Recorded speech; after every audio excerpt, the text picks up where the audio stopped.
Apple ने अपना एकदम नया आईफोन 17 लॉन्च किया है और अब वही होगा जो हर साल होता है। लोग दुकानों पर एडवांस बुकिंग्स देने लगेंगे, प्री ऑर्डर्स सेकंड्स में खत्म हो जाएंगे और ब्लैक मार्केट में डबल प्राइस पे भी ये फोन खरीदने के लिए लोग लाइनें लगाएंगे। ये सब कुछ होगा इंडिया में, एक ऐसे देश में जहां एक एवरेज इंसान की सैलरी महीने के सिर्फ 20 से 25 हजार रुपए है और फिर भी एक फोन जो इन लोगों की 3 से 4 महीने की सैलरी के बराबर है, उसके लिए भी लाखों लोग पागल हो जाएंगे। इसी इंडिया में कुछ साल पहले एप्पल ने 12 मिलियन आईफोन्स बेचे थे और इस साल का टारगेट है 14 से 15 मिलियन फोन्स। पर ये कहानी सिर्फ एक फोन की नहीं है, ये कहानी है एक ऑब्सेशन की, एक ऐसी ऑब्सेशन जहां हम किसी टेक्नोलॉजी से ज्यादा शायद अपनी आइडेंटिटी ही खरीद रहे हैं।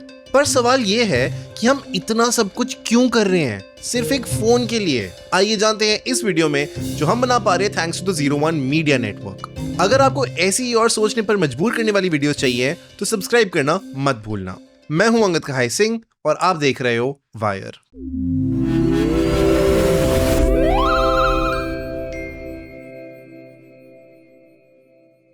एक बात बताओ, एंड ये मैं तुमसे डायरेक्टली पूछ रहा हूं, क्या तुम एक एंड्रॉइड यूजर हो या एक आईफोन यूजर? वीडियो पॉज करो और कमेंट्स में लिख के आओ। नहीं, सीरियसली, वीडियो पॉज करो और जेन्युइनली लिख के आओ। देखते हैं कितने लोग टीम iOS हैं और कितने लोग टीम एंड्रॉइड। अब इससे पहले तुम सोचो कि यार this is another iPhone hate video, मुझे तो आईफोन पसंद है, ये बस हेट करने वाला है, तो रुको, काफी कुछ है हमारे पास टू गो ओवर। एंड मैं खुद एक आईफोन यूजर हूँ, मैं आईफोन यूज करता हूँ और आईपैड भी और मैक भी और एयरपॉड्स भी और एप्पल वॉच भी। पर फर्क है, मैंने जब ये सारी चीजें ली थी मैं इन्हें अफोर्ड कर सकता था। ये वर्ड याद रखना, अफोर्ड, इस पे हम बाद में फिर से आएंगे।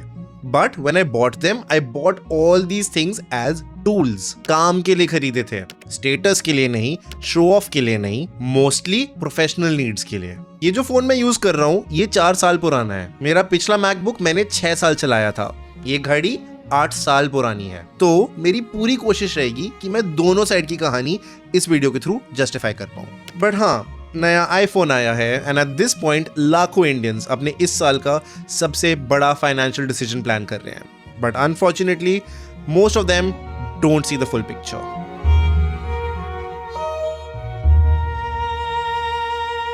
डेटा की माने तो इंडिया में 70% लोग अपना आईफोन EMI पे खरीदते हैं, जिसका मतलब है या तो वो अफोर्ड नहीं कर सकते या तो उनको लगता है कि वो अफोर्ड कर सकते हैं, और ये दोनों ही चीजें डेंजरस हैं। मैं बाकी लोगों की तरह इस वीडियो से EMI को कोई विलन नहीं बनाना चाहता। वो एक टूल है, जो लोग स्मार्ट फाइनेंशियल प्लानिंग कर रहे हैं उनके लिए बहुत यूजफुल है। पर जब लोग खुद गलत फैसले लेके सिर्फ EMI को ब्लेम करते हैं, ये बात भी सही नहीं है। ये कोई राज की बात नहीं है कि इंडिया में आईफोन का क्रेज नेक्स्ट लेवल है। इनफैक्ट आईफोन्स के चक्कर में मर्डर्स हो चुके हैं, मर्डर नहीं मर्डर्स। और शायद तुम्हें याद होगा, कुछ साल पहले एक वीडियो वायरल हुई थी ऑनलाइन। उसमें एक माँ अपने बेटे के जिद करने पे उसे आईफोन दिलाती है क्योंकि वो 3 दिन से खाना नहीं खा रहा था। ये माँ कोई MNC या बड़ी कंपनी में काम नहीं करती थी, एक फूल बेचने वाली थी। खाली हमसे 3 दिन से खाना ना खा सकते, ये खाना नहीं खा रहे, आईफोन के लिए खाना नहीं खा रहे नहीं। तो ये बात तो बिल्कुल क्लियर है कि इंडिया में एक आईफोन सिर्फ एक फोन नहीं है। आपके बोलने से भी पहले ये आपको इंट्रोड्यूस कर देता है। ये चीज आपकी सक्सेस की निशानी बन चुकी है। जॉब इंटरव्यू के टाइम पे भी अगर टेबल पे आईफोन रख दो तो सामने वाले को लगेगा बंदा सक्सेसफुल है। इनफैक्ट अगर रिसर्च की माने तो डेटिंग एप्स पे भी जो लोग अपनी फोटोज में आईफोन दिखाते हैं उनको ज्यादा स्वाइप्स मिलते हैं। ये एक फोन आपको पैसा, सक्सेस और प्यार सब दिला सकता है। ये पूरी बात सुनने में कितनी स्टूपिड लगती है, पर उतनी है नहीं। इंसान एक सोशल एनिमल है। अगर आसपास सबने डिसाइड कर लिया कि आईफोन एक सिंबल ऑफ सक्सेस है तो हम भी मानेंगे। और चाहे ये बात सही हो या गलत, आज के टाइम पे हमारी सोसाइटी में आईफोन एक सिंबल ऑफ सक्सेस बन चुका है। एप्पल की खुद की मार्केटिंग देखो, एड्स में कभी फीचर्स नहीं दिखाएंगे, एक पूरा लाइफस्टाइल दिखाएंगे। उन्हें पता है कि फीचर्स के मामले में शायद सस्ते फोन में ज्यादा फीचर्स मिल रहे हैं, पर ये लोग आपको एक एक्सपीरियंस बेचते हैं। एप्पल के स्टोर्स के अंदर जाओ, क्लीन एस्थेटिक्स है, मार्बल फ्लोरिंग है, एकदम ब्राइट लाइट्स हैं, सब कुछ प्रीमियम फील करता है। ये सब कुछ बहुत केयरफुली डिजाइंड है। एप्पल ने एक ऐसा एक्सपीरियंस डिजाइन किया है कि प्रोडक्ट तक पहुंचने से पहले जो अनबॉक्सिंग का प्रोसेस भी है वो भी एक लग्जरी जैसा फील होगा। आपका डब्बा एकदम धीरे से खुलेगा, प्लास्टिक एकदम स्मूथली उतरेगा। ये सब कुछ कॉन्शियस चॉइसेस हैं। ये सारी चीजें धीरे धीरे आपके दिमाग में ये इमेज बैठाती हैं कि एप्पल इक्वल टू लग्जरी।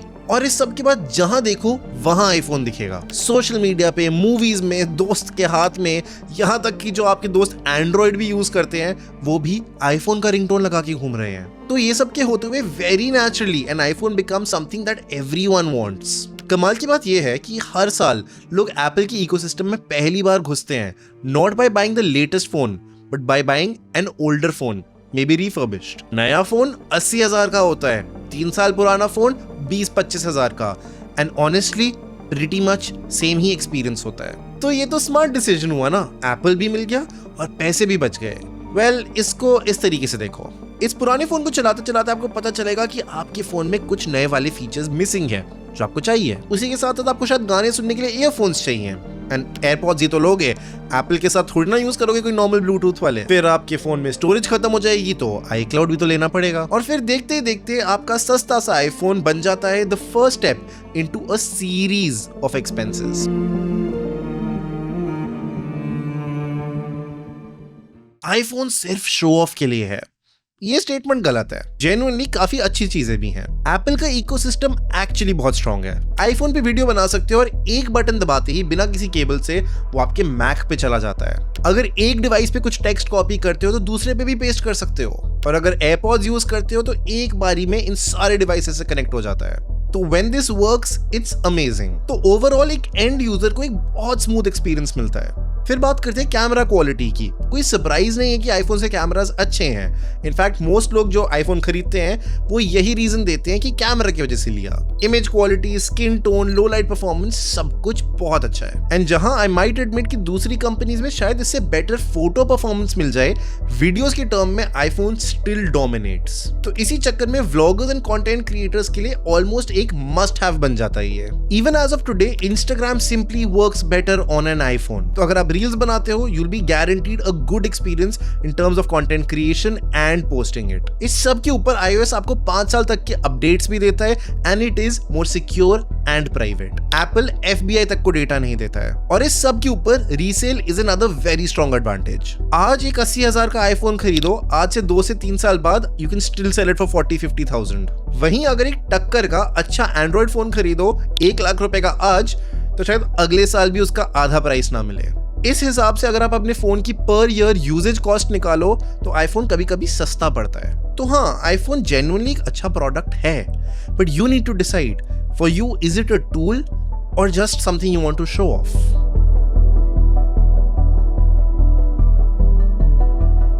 कुछ लोगों के लिए एक आईफोन खरीदना जस्टिफाइड है, नो मैटर द प्राइस। या तो उनकी इनकम अलाउ करती है उन्हें, या फिर for them it's a professional tool, एक वर्क एक्सपेंस। पर ज्यादातर लोग इंडिया में ईएमआई के ट्रैप में फंस जाते हैं।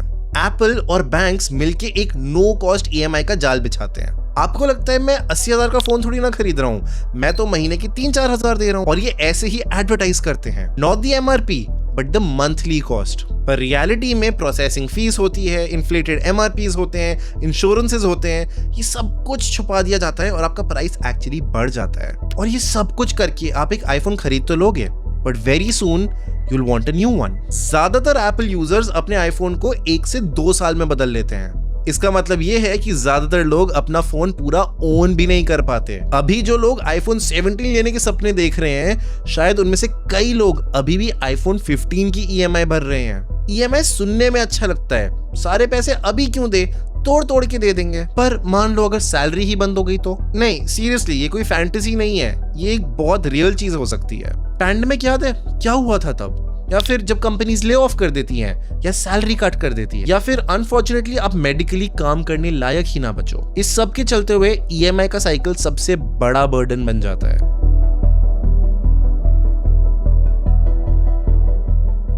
देखो, इतनी मुश्किल बात नहीं है, सोल्यूशन सिंपल है। अगर आपको लगता है आप एक आईफोन अफोर्ड कर सकते हो, तो थोड़ा सा अफोर्डेबिलिटी का मतलब बदलो। अफोर्डेबिलिटी का मतलब ये नहीं है कि सेल में खरीदा या डिस्काउंट पे लिया। अफोर्डेबिलिटी का मतलब है आपके पास इमरजेंसी के पैसे हैं, इंश्योरेंस के पैसे हैं, आपकी फैमिली सिक्योर है, और अगर कल को जॉब भी खत्म हो जाए तो कुछ महीने सस्टेन कर लोगे। इस सब के बाद जो पैसा बचता है उससे जो मर्जी खरीदो। पर अगर आपकी बेसिक्स ही कवर्ड नहीं है और आप ये सब कुछ एक एक्सटर्नल वैलिडेशन के लिए खरीद रहे हो, तो भाई ये आपकी सबसे बड़ी गलती हो सकती है। एक ही जिंदगी है, आईफोन लेना है तो लो, स्मार्ट प्लानिंग से लो। EMI यूज करना है तो 6 महीने से ज्यादा की मत लो, और अगर लेना है तो खुद के लिए लो। इस बारे में आपके क्या थॉट्स हैं हमें कमेंट्स में बताओ, और ज्वाइन कर लो हमारा व्हाट्सएप ग्रुप जहां पे हम ये वीडियोस डिस्कस करते हैं, आइडियाज डिस्कस करते हैं और ऑडियंस से सीधा कनेक्ट करते हैं। दैट्स हाउ वी नो कि हमारे ग्रुप में मेजॉरिटी एंड्रॉइड यूजर्स हैं। लिंक पिंड कमेंट में है। और अगर आप हमारी जर्नी को सपोर्ट करना चाहते हो तो आप इस चैनल के एक मेंबर भी बन सकते हो। मेंबर्स के लिए हमने कुछ एक्सक्लूसिव इमोजीज भी डाले हैं जो आप कमेंट्स में स्पैम कर सकते हो। All of this really helps us. अगर ये वीडियो यहाँ एंड तक देख ली है तो कमेंट्स में वायर और हार्ट वाला इमोजी डाल दो ताकि we know who you are. And मैं आपसे मिलूंगा अगली वीडियो में।